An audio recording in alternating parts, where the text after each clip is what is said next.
curso de História, teve alguma coisa que te fez mudar alguma ideologia sua? Por exemplo, entendendo o background, entendendo lá atrás, falou, caraca, mas esse meu posicionamento, então, eu teria que mudar.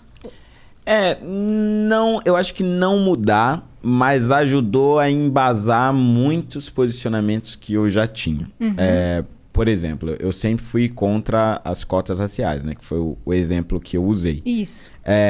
Eu fui estudando estudando as cotas raciais, as suas consequências, etc., até mesmo para conseguir debater publicamente.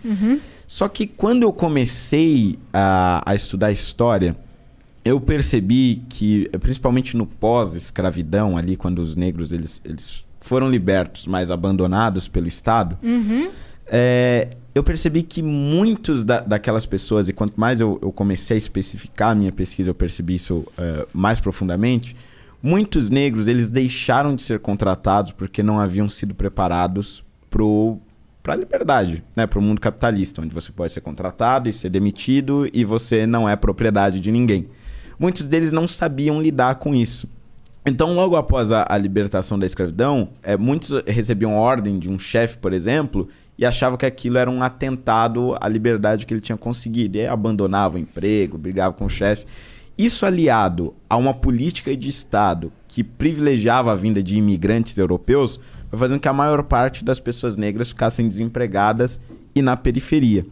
Então, qual é o meu ponto dizendo tudo isso? Além do processo de miscigenação que a gente teve no Brasil, com negros se casando com imigrantes, tendo seus filhos, etc., e da gente ser o país provavelmente mais miscigenado da América Latina, mais misturado, o meu ponto é que o grande problema do Brasil hoje, ele é social.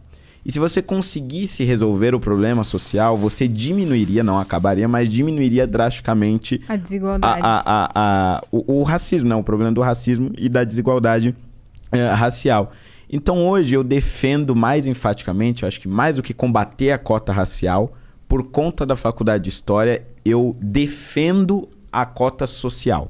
Exato. Porque eu acredito que quando você inclui uma pessoa que sempre estudou em escola pública, que tem uma renda baixa e você tem ali meios mais objetivos, né, de declarar a renda de alguém, quando você inclui essas pessoas, naturalmente a maioria dos incluídos vão ser pessoas negras.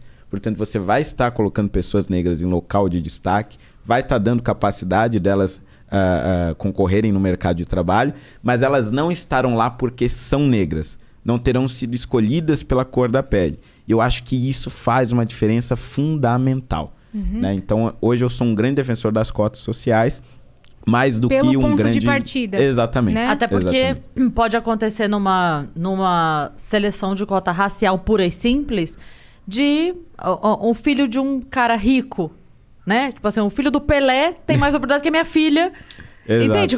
Tô dando dois exemplos assim. Claro. Porque se a gente for considerar isso pura e simplesmente, então a gente não considera toda a oportunidade que teve de escola, de estudo, de viagem e tudo mais, e desconsidera uma outra pessoa. Então, na verdade, se inverte, né? É tipo assim, a falta de melanina vai prejudicar a pessoa pobre que deu o azar de nascer pobre e branca. Aí, exatamente. Né? Porque daí ela não nesse tem... contexto. Porque aí o que ela teria de ajuda é tipo assim, beleza, nascer pobre. Aí a oportunidade que ela teria pra entrar numa faculdade, ela não tem.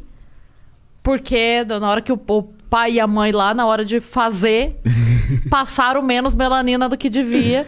Então, eu sou super a favor disso também. A cota social pra... Mas esse caso que você cita, ele é meio que exceção. É uma porcentagem mínima, né, que acontece. Não. E assim, tem um negócio... Quê? Não entendi. Esse exemplo que você citou, que pode ser o filho negro de um cara rico. Essa é uma exceção. A gente tem muitos filhos de caras ricos. Sim. Né? É que a gente tem muito mais pobre, porque a gente tem muito mais pobre. Sim. No Brasil, né? Sim, mas não é regra, é isso que eu quero dizer. Sim, mas o meu ponto é o seguinte. Depois da instituição das cotas raciais, começaram a perceber esse problema. Então, a maioria hoje das cotas raciais, ela já leva em consideração também a renda. Mas o meu ponto é outro ainda, que é o seguinte. A cota racial, ela tem muita fraude, um índice grande de fraude. tem uns casos bizarros de pessoas que se pintam de negra. Eu já vi isso. Tem vários, assim.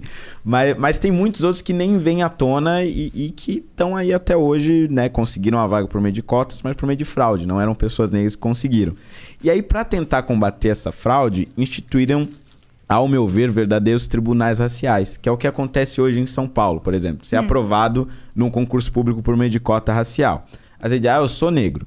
Tudo bem. Aí você é aprovado na prova. Para você assumir o seu cargo, no caso das universidades, para você assumir a sua vaga na universidade, você antes precisa passar por uma comissão formada por 5 pessoas negras que vão dizer, pela grossura dos seus lábios, pelo tipo do seu cabelo e pelo tom da sua pele, se você é realmente negro. Isso é muito parecido com o que acontecia no nazismo, muito parecido com o que acontecia na África do Sul na época do Apartheid, nos Estados Unidos na época do Jim Crow. Então acho que as cotas raciais, ela cria este outro problema, que é o seguinte: pessoas que foram submetidas a uma vida de racismo, chega na hora de entrar na universidade ou na hora de se aprovar no concurso público, são submetidas a uma humilhação, porque é uma humilhação você ter que ir na frente de alguém que vai dizer, que vai ficar olhando o seu cabelo, vai pegar uma paleta de cores e vai ver se você é negro o suficiente para entrar na vaga.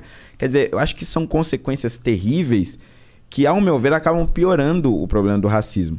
No sistema de cota puramente social, você não tem esse problema. A maioria dos beneficiados serão negros, porque a maioria de pobres no Brasil são negros, mas você não tem esse negócio de ter que submeter essa pessoa à humilhação, de ter certeza ali na cara dela que ela está sendo contratada por ser negra ou não.